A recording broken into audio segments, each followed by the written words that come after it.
Nous avons besoin de rappels. Ils sont salutaires et c'est pour notre bénédiction. Au reste, frères, réjouissez-vous, dit l'apôtre Paul. Je ne me lasse point de vous écrire les mêmes choses. Les rappels, bien-aimés, sauvent notre marche chrétienne. Combien de personnes auraient-ils déjà trébuché? Mais il a fallu qu'on leur fasse des rappels. Vous savez, dans la vie, quand tu persistes dans le mal et qu'on ne te fait pas des rappels à l'ordre, c'est que le châtiment n'est pas loin. Aujourd'hui, ça m'a relancer au thé, recadrer au thé, c'est que le châtiment pour toi n'est pas loin. Mais quand on te recadre, c'est que Dieu veut ton bonheur. Et en tant qu'enfant de Dieu, nous avons besoin aussi d'être rappelés. Et l'apôtre Paul, dans son amour pastoral, il vient dire aux Philippiens, je vous aime beaucoup, vous faites beaucoup ma joie. Et je viens vous rappeler les mêmes choses. Je ne vais pas me lâcher. Je viens vous rappeler les mêmes choses. Et la raison de ce rappel aux Philippiens, bien-aimés, c'est important. Pourquoi? Parce que l'apôtre Paul voulait nourrir ces chrétiens de la joie, qu'ils soient toujours dans la joie.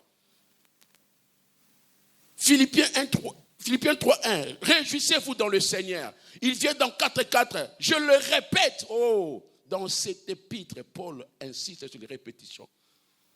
Il dit, réjouissez-vous dans le Seigneur, je le répète. Mais Paul, pourquoi tu répètes? Est-ce que n'avons-nous pas bien entendu? Mais Paul insiste et dit, je le répète, réjouissez-vous.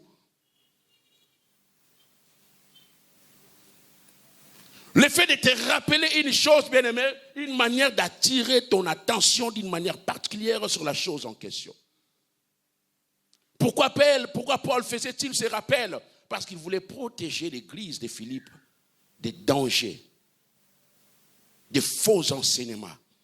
Il dit, je dois rappeler ces choses à l'église de Philippe pour que cette église ne soit pas victime des dangers spirituels qui la quittent. Puisqu'il y avait de faux enseignants qui voulaient imposer la loi juive, qui voulaient judaïser le chrétien. Et Paul devait protéger son église. Il dit, mon église, n'oubliez pas ce que je vous avais déjà dit. Faites attention. Je vous rappelle encore, parce que le diable rôde comme un lion rugissant, cherchant qui dévorer. Je vous rappelle, il y avait de faux enseignements,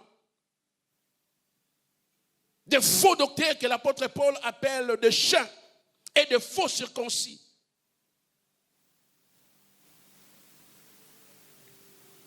Et à un moment donné, à cause de la joie que l'apôtre Paul avait envers cette église, il y avait une sorte de l'orgueil qui voulait les emporter. C'est ainsi que l'apôtre Paul retourne pour dire, réjouissez-vous dans le Seigneur. Pas dans ce que vous avez, pas dans vos avoirs, pas dans vos titres, pas dans vos relations, mais votre joie, son fondement, c'est le Seigneur. Il a attiré leur attention. Réjouissez-vous, mais dans le Seigneur, puisqu'il y en a qui se réjouissent dans le péché. Mais Paul vient attirer l'attention des Philippiens pour les inviter à se réjouir dans le Seigneur. Ma prière ce matin pour toi est que tu te réjouisses toujours et toujours dans le Seigneur. Je le répète, réjouissez-vous dans le Seigneur.